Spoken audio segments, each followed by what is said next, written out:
Bienvenue au musée du Quai Branly. On va découvrir ensemble une exposition qui s'appelle Wampum, perles de diplomatie en Nouvelle-France. Vous allez découvrir le wampum, ces petites perles de coquillages blanches et violettes qui ont été au centre de toutes les relations entre nations autochtones et colonies européennes au temps de la Nouvelle-France en Amérique du Nord, c'est-à-dire au XVIIe et au XVIIIe siècle. C'est une exposition qui est réalisée dans le cadre du projet de recherche Croyant sur les collections royales d'Amérique du Nord.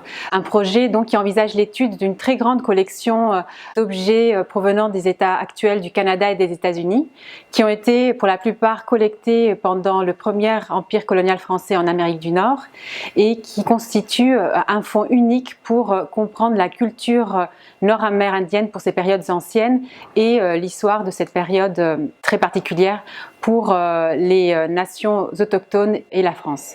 Donc l'exposition est née du dialogue entre partenaires français, Abénaquis, Huron-Wendat et Haudenosaunee autour de cette collection d'objets. Et ce que vous verrez présenté dans cette exposition, c'est justement tous les sentiments contrastés et les histoires que nous racontent ces objets extraordinaires. Les wampum ont rempli différentes fonctions et rôles réellement importants dans l'histoire de la nation Huron-Wendat. Ce sont des objets qui étaient échangés entre les groupes autochtones, donc entre les groupes alliés des Huron-Wendat, de façon à sceller certaines ententes qui concernent l'utilisation du territoire ou encore des alliances politiques, économiques entre les groupes autochtones alliés.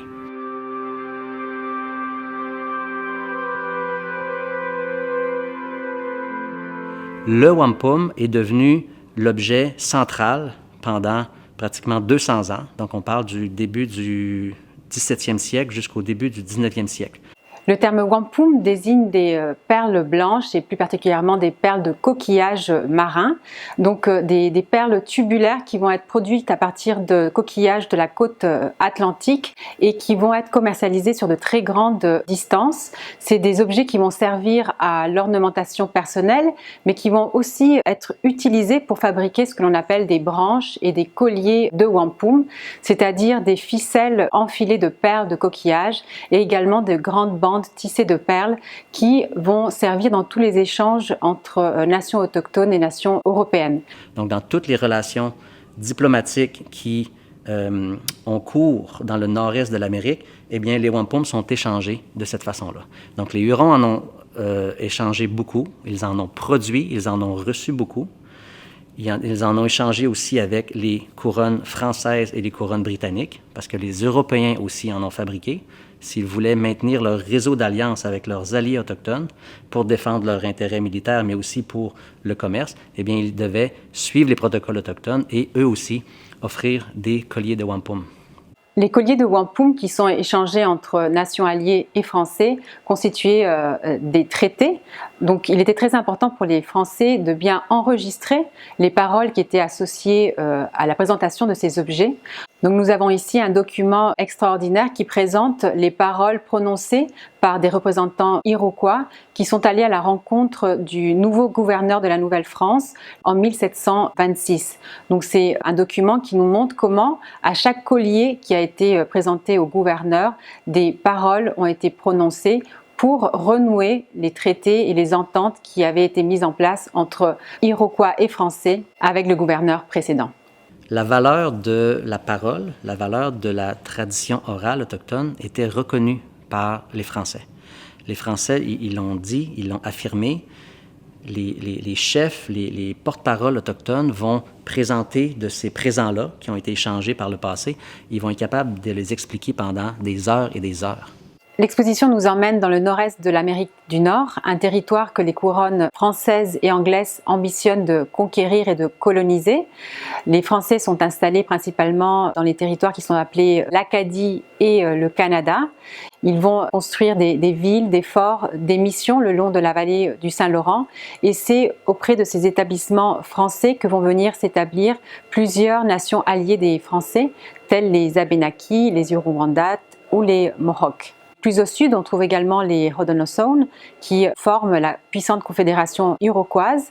Ils sont eux plutôt alliés des Anglais établis le long de la côte atlantique dans la région de l'État de New York et de la Nouvelle-Angleterre. On est donc dans un contexte où les rivalités très fortes entre les empires français et anglais vont être transposées en Amérique du Nord, avec tout un jeu d'alliances et de tensions entre les différentes nations qui peuplent ce territoire. Dans ce contexte politique et culturel, le wampum va occuper un rôle de premier plan. Ainsi, la Confédération Haudenosaunee va naître de l'unité des nations iroquoises obtenue grâce au don de wampum blanc, qui va dès lors devenir un symbole de paix et d'unité. C'est aussi avec du wampum que les Français vont négocier la paix avec 39 nations d'Iroquoisie, des Grands Lacs, de la vallée du Saint-Laurent et de l'Est en 1701, un traité de paix qui va être connu sous le nom de la Grande Paix de Montréal. Vous avez ici un casse-tête magnifique qui est un des rares spécimens décorés de perles de wampum qui ont été incrustées donc dans le manche. C'est une pièce qui devait appartenir à un guerrier très méritant puisque le wampum est un insigne de prestige. Dans la société autochtone, c'est par les succès que l'on peut obtenir à la chasse ou à la guerre qu'un homme peut se faire un statut dans la société, de la même manière qu'un soldat européen pouvait se hisser dans la hiérarchie sociale grâce à ses victoires militaires.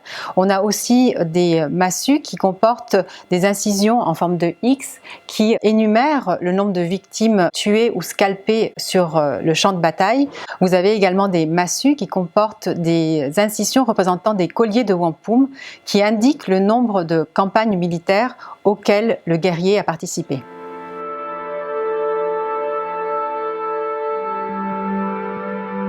Dans les sociétés autochtones, les perles de coquillage sont très estimées car l'on met longtemps à les fabriquer et qu'elles sont aussi blanches et luisantes de caractère qui fait qu'on les associe à la paix et à la pureté.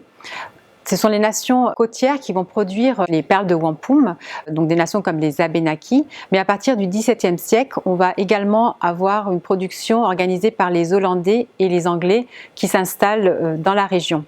Ces perles sont ensuite commercialisées sur de très grandes distances vers la région des Grands Lacs et la vallée du Saint-Laurent.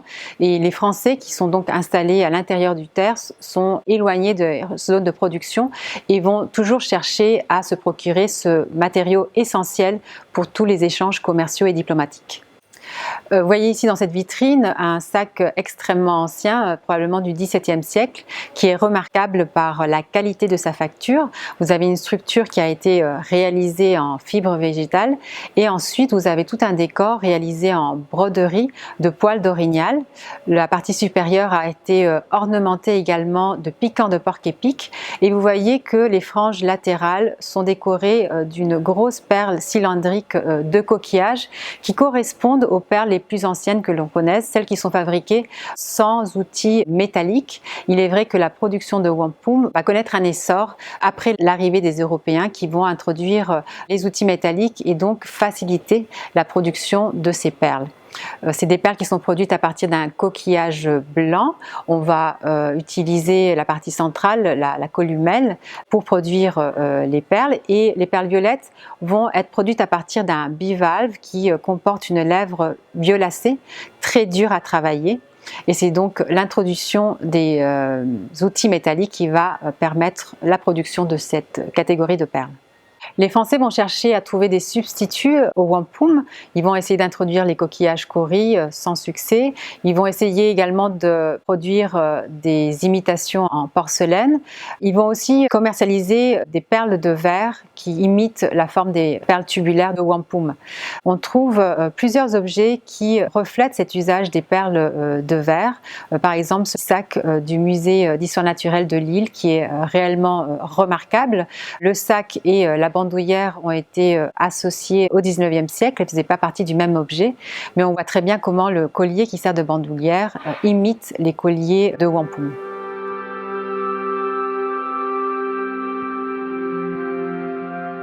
Les femmes autochtones vont produire tous les objets de la vie quotidienne et l'habillement. Elles vont par exemple produire des jambières ou des mocassins comme ceux que vous voyez dans cette vitrine. Et pour les pièces les plus prestigieuses, elles vont les orner de perles de wampum ou de perles de verre qui donnent l'illusion du wampum pour rendre compte de l'importance de ces objets. Les Ursulines qui vont s'installer dans la région de Québec vont apprendre l'artisanat local et se mettre également à produire des objets suivant les techniques traditionnelles. Elles vont aussi produire des objets destinés au marché de curiosité en France. Vous avez ici un exemple exceptionnel d'une maquette de canot autochtone en écorce avec un groupe de personnages qui montrent le mode de vie et l'habillement de l'époque. Ce sont des témoignages extraordinaires sur les autochtones avec lesquels elles échangent, avec lesquels elles sont en contact. Et vous voyez notamment un personnage masculin qui porte à l'épaule un collier de wampum suivant la façon dont les chefs s'en ornaient pendant les événements publics. Ce canot est conservé au musée des Beaux-Arts de Chartres et fait partie du trésor de la cathédrale de la ville.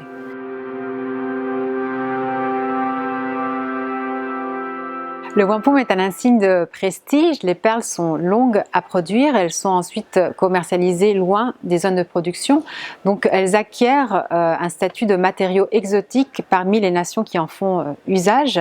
Les membres éminents d'une société, les chefs, vont donc se parer de wampum pendant les événements publics pour rendre leur présence imposante et visible. Ils vont donc porter des ornements de cou, des brassards, des colliers en wampum. Vous voyez ici dans cette vitrine un exemple d'ornement de cou en wampum qui est une pièce en fait qui imite des objets qui sont réalisés à partir de peau d'animal, par exemple de loutre. C'est une pièce exceptionnelle car elle peut être documentée. Elle faisait partie de la collection du comte d'Anse Ambray, un académicien qui, à son décès en 1754, légua sa collection de curiosités à l'Académie royale des sciences.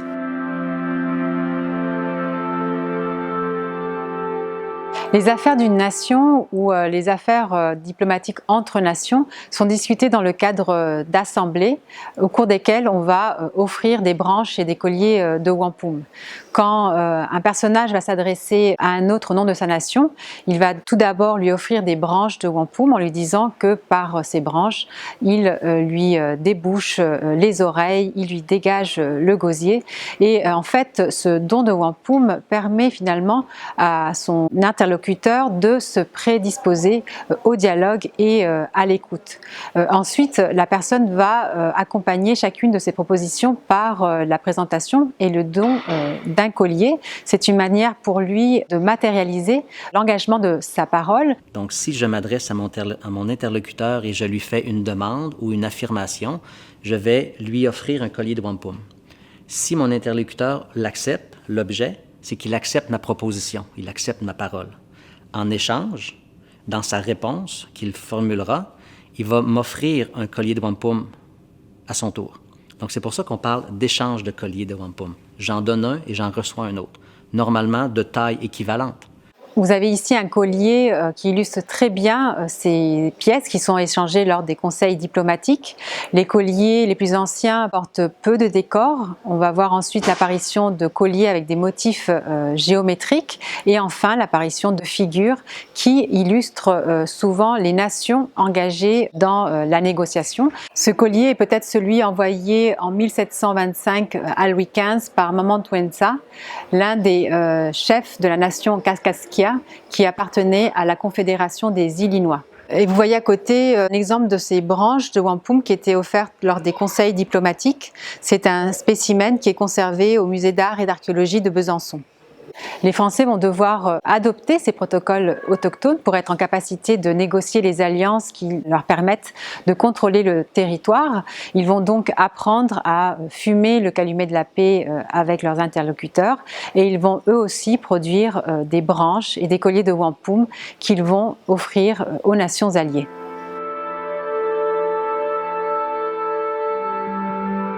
Au XVIIe siècle, l'arrivée des ordres catholiques va conduire à la formation et à l'établissement de différentes missions le long de la vallée du Saint-Laurent. L'action missionnaire va être particulièrement forte parmi certaines nations comme les Abénaquis, les Huron-Wendat ou les Mohawks.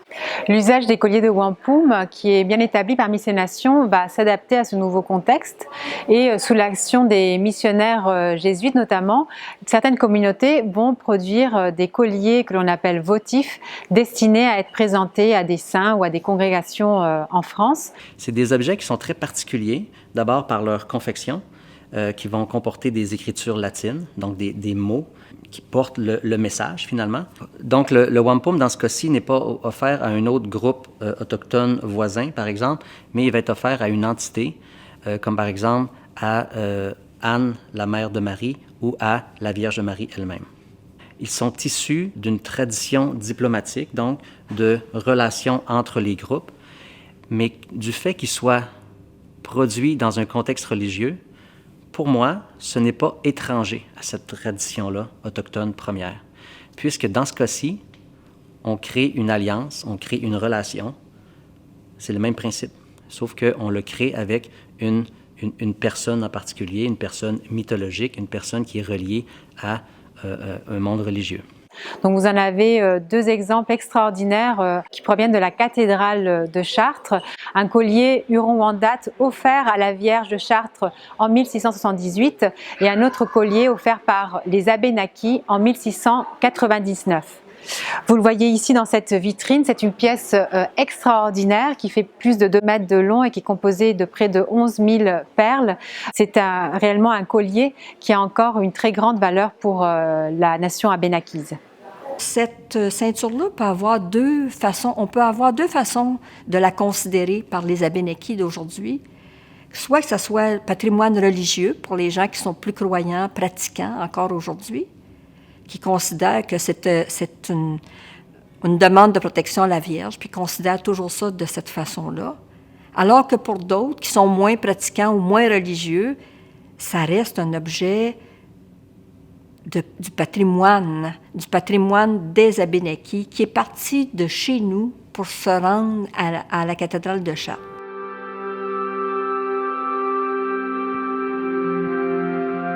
Les Français vont perdre leur colonie nord-américaine en 1763.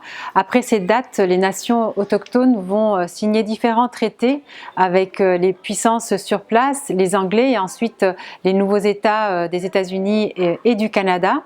Le collier de wampum va progressivement tomber en désuétude dans le cadre international. On va passer à un monde de l'écrit et donc l'usage des wampum va se restreindre à la sphère autochtone. Ils vont continuer à être conservés et les chefs vont s'emparer pour évoquer les traités anciens et montrer leur statut. Vous voyez par exemple ici une reproduction d'un portrait du chef Huron-Wendat Zachary Vincent qui est conservé au Musée des Beaux-Arts de Québec. Il s'est auto-représenté, il s'agit d'un autoportrait décoré d'un wampum qu'il arbore donc drapé autour du torse et tenant dans sa main une pipe tomahawk. Aujourd'hui, les colliers de wampum ont retrouvé leur rôle de premier plan. Ils sont devenus des symboles de la souveraineté autochtone. Ils sont souvent utilisés dans le cadre de rencontres diplomatiques de nation à nation et ils occupent également un rôle important dans l'art contemporain autochtone.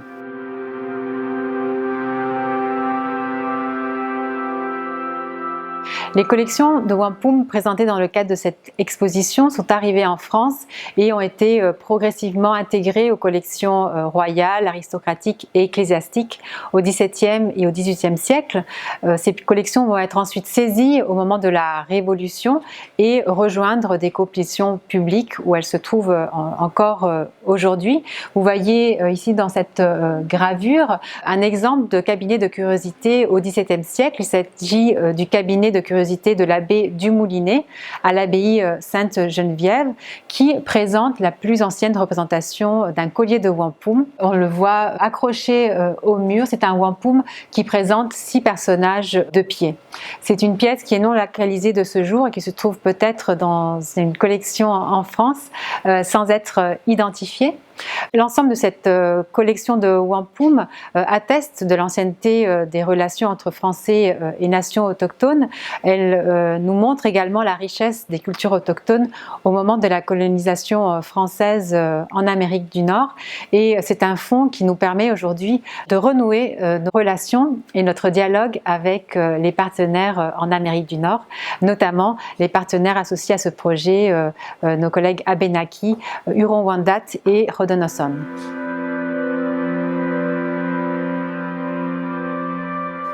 Donc cette exposition qui est présentée aujourd'hui à Paris pour le public français et européen voyagera en Amérique du Nord en 2023 pour aller à la rencontre des communautés d'origine. L'exposition sera présentée au Centre d'art et de culture Seneca dans l'État de New York et ensuite au musée McCord à Montréal au Québec.